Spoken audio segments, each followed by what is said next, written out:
Hello बच्चों, let's read the question. Question is, if the tangent at point x1, y1 on the curve y equal to x cube plus 3x square plus 5 passes through the origin, then x1, y1 does not lie on the curve. Option is x square plus y square upon 81 equal to 2, and option B is y square upon 9 minus x square is equal to 8, and option C is y is equal to 4x square plus 5, and option D is x by 3 minus y square equal to 2. तो हमें जो x1 y1 है उसको बताना है किस curve के ऊपर लाई नहीं करेगा। टेंजेंट कहाँ पर है? x1, y1 पर है, इस कर्व के ऊपर, जो कहां से पास कर रही है? ओरिजिन से पास कर रही है। ठीक है, तो की कॉन्सेप्ट देख लेते हैं पहले इसमें। की कॉन्सेप्ट, इक्वेशन ऑफ टेंजेंट आएगी, equation of tangent to the curve y is equal to f of x at point x1, y1, जो होती है y minus y1 is equal to y minus y1, और ये हमारे पास आ जाएगा dy by dx at point x1, y1 और into में x minus x1। This is the equation of tangent. अब इसने बोला है जो हमारा कर्व गिवन है, जो कर्व हमारे पास है y is equal to x cube plus 3x² और प्लस 5, इसका dy बाई dx निकाल लेते हैं।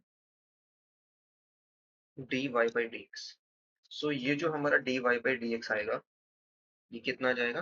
3x² प्लस 3 टू जा 6x। अब x1 y1 पर जो हमारे पास टेंजेंट है इस कर्व के ऊपर, ठीक है, और ये जो टेंजेंट है कहां से पास कर रही है? हमारी ओरिजिन। ठीक है, ओरिजिन से भी पास करेगी और x1 y1 से भी पास कर रही है। तो हम क्या फाइंड करें? इक्वेशन ऑफ टेंजेंट फाइंड करें जो ओरिजिन से पास करेगी। ठीक है, उसको हम इजीली फाइंड आउट कर सकते हैं और बाद में x1 y1 को पुट कर देंगे। जब x1 y1 को पुट कर देंगे तो हमारे पास जो पॉइंट ऑफ इंटरसेक्शन इन दोनों कर्व को क्या होना चाहिए? टेंजेंट का और इस लाइन, इस कर्व का, वो क्या मिलना चाहिए? सेम मिलना चाहिए। ठीक है ना, और इसी पॉइंट को हमें चेक करना है x1 y1 को किस पॉइंट पर, किस कर्व के ऊपर ये लाई करेगा। ठीक है ना, लाई नहीं करेगा, सॉरी। तो इक्वेशन ऑफ टेंजेंट निकाल लेते हैं। इक्वेशन स्लोप तो ये रहने वाला है इसका। Equation of tangent, equation of tangent हमारे पास क्या आ जाएगी? Equation of tangent at point x1, y1 है ना, तो ये हमारे पास आ जाएगी y minus y1 is equal to, और 3x1² प्लस का 6x1 और इंटू में आ जाएगा x minus x1। Equation of tangent आ गई एट पॉइंट x1, y1 पर। ये किससे पास करी है? पासिंग थ्रू रही है, पासिंग थ्रू ओरिजिन। ओरिजिन से पास करें, इसका मतलब 0,0 क्या करेगा? इस कर्व की इक्वेशन को सेटिस्फाई करेगा, सॉरी टेंजेंट की इक्वेशन को सेटिस्फाई करेगा। ये कितना आ जाएगा? माइनस का y1, एक्स और वाई को किससे रिप्लेस कर रहे हैं? 0,0 से, एक्स को 0 से और वाई को भी 0 से, तो माइनस का y1 इज इक्वल टू आ जाएगा 3x1² प्लस 6x1 और इंटू में कितना जाएगा? माइनस का x1 आ जाएगा। ठीक है, तो यहां से हम इसको कैसे लिख सकते हैं? y1 is equal to 3x1³ plus 6x1²। इसको इक्वेशन नंबर 1 ले लेते हैं। ठीक है, अब यहाँ पर ये जो हमारे पास आया है, ये ओरिजिन से पास करी थी 0,0 से, ठीक है। ये हमारे पास आया है y1 is equal to 3x1³ plus 6x1²। ठीक है, अब ये जो x1 y1 है कर्व के ऊपर भी तो लाई कर रहा है ना, x1 y1 since x1 y1 lies on the curve y is equal to x³ plus 3x² plus 5, इस कर्व के ऊपर भी लाई कर रहा है, तो इस इक्वेशन में सेटिस्फाई करेगा। That is y1 is equal to क्या आ जाएगा? x1 का क्यूब प्लस 3x1² प्लस का 5। अगर हम x1 y1 की वैल्यू निकालें, हम क्या करेंगे? इन दोनों कर्व को इक्वेशन 1 और इक्वेशन 2 को हम क्या कर देंगे, इक्वेट कर देंगे। सो हमारे पास कितना आ जाएगा, this implies 3x1 cube plus 6x1 square, 3x1 cube plus 6x1 square is equal to आ जाएगा x1 cube plus 3x1 square plus 5। तो यहाँ से आ जाएगा हमारे पास 2x1 क्यूब और प्लस का 3x1 स्क्वायर माइनस का 5 इज इक्वल टू 0। अगर हम यहाँ पर x1 is equal to 1 put कर देते हैं तो x1 इज इक्वल टू 1 क्या करेगा, इस स्क्वायर की इक्वेशन को सेटिस्फाई करेगा, बिकॉज इस ये हमारी क्यूबिक इक्वेशन है ना x1 के अंदर, और क्यूबिक इक्वेशन का रूट्स हमारे पास यहाँ पर x1 इज इक्वल टू 1 इसको सेटिस्फाई कर रहा है। तो दिस इंप्लाइज यहाँ से बन जाएगा x1 माइनस का 1 इज अ फैक्टर बन जाएगा, is a factor, is a factor of 2x1 cube plus 3x1 square minus 5 is equal to 0। इसका फैक्टर बन जाएगा। ठीक है, अगर ये फैक्टर बन गया तो हम क्या कर सकते हैं, इसको डिवाइड कर सकते हैं, या फैक्टराइजेशन मेथड, अगर हम इसको फैक्टराइज और करते हैं 2x1 cube plus 3x1 square minus 5 equal to 0 को, तो ये क्या बनने वाला है हमारे पास, इसको एक बार देख लेते हैं हम। दिस इंप्लाइज x1 माइनस का 1, या हम इसको ऐसा भी ले सकते हैं x1 माइनस 1, इसके हम किससे मल्टीप्लाई करें, हमें 2x1 क्यूब चाहिए, तो यहाँ से आ जाएगा हमारे पास 2x1 का स्क्वायर और 3x1 स्क्वायर चाहिए।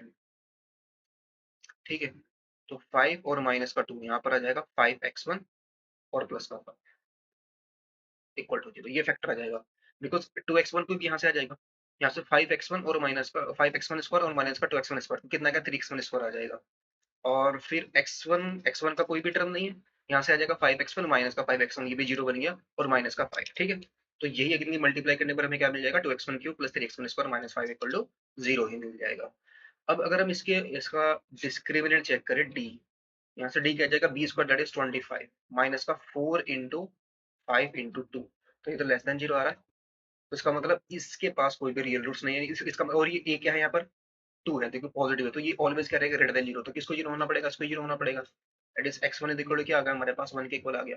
अगर x1 इज इक्वल टू 1 आया तो यहाँ से हम क्या कर सकते हैं, y1 की वैल्यू निकाल सकते हैं, y1 हमारे पास क्या आ जाएगा, कहीं भी पुट कर देंगे, तो दिस इंप्लाइज अगर x1 हमारे पास 1 आया तो y1 की वैल्यू हमारी कितनी आ जाएगी, this implies y1 is equal to आ जाएगा 6 प्लस 3 दैट इज 9। तो पॉइंट हमारे पास आ गया, point that is x1 comma y1 आ गया 1 कोमा 9 आ गया। तो फर्स्ट ऑप्शन को चेक करते हैं, फर्स्ट ऑप्शन में जो कर्व हमारे पास क्या गिवन है, x square plus y square upon 81, x square plus y square upon 81 is equal to 2 given है ना। तो यहाँ पर अगर हम x1 को 9, x1 को 1 पुट करें और y1 को 9, x को किससे रिप्लेस करते हैं 1 से, और y को रिप्लेस करते हैं 9 से, तो LHS हमारे पास क्या आने वाली है, इसकी LHS आ जाएगी 1 प्लस 9 का स्क्वायर 81 अपॉन में 81, तो ये किसके इक्वल आ गया, 2 के इक्वल, अगर यही हमारी क्या है RHS है। ऑप्शन बी को चेक करते हैं, इसका मतलब ये तो कर्व मिल रहा है हमें, इस कर्व के ऊपर तो ये पॉइंट लाई करेगा, वाई स्क्वायर अपॉन 9 माइनस का x, y square upon 9 minus x, ये किसके इक्वल है, 8 के इक्वल गिवन है, तो इसकी भी एलएचएस लेते हैं, पुट इक्वेशन सॉरी पॉइंट को पुट करेंगे इस कर्व के अंदर, तो 81 अपॉन में 9 कितना आ जाएगा, 9 आ जाएगा, और माइनस का 1 कितना आ रहा है, 8 आ रहा है, तो ये कर्व भी है। हमें तो बताना है कौन सा किस कर्व के ऊपर लाइन नहीं करेगा ना। ऑप्शन सी को चेक करते हैं, ऑप्शन सी में क्या गिवन है, y square equal to 4 y equal to 4x square plus 5, y is equal to 4x square plus का 5, तो यहाँ से जो आरएचएस आएगी 4 का स्क्वायर के 4 प्लस 5 कितना जाएगा 9, और यही y की वैल्यू है, तो यही RHS है, तो ये इस कर्व के ऊपर ही बिलाई कर रहा है। ऑप्शन डी को चेक करना पड़ेगा, ऑप्शन डी हमारे पास क्या बोल रही है, x upon 3 minus y square upon 2, x upon 3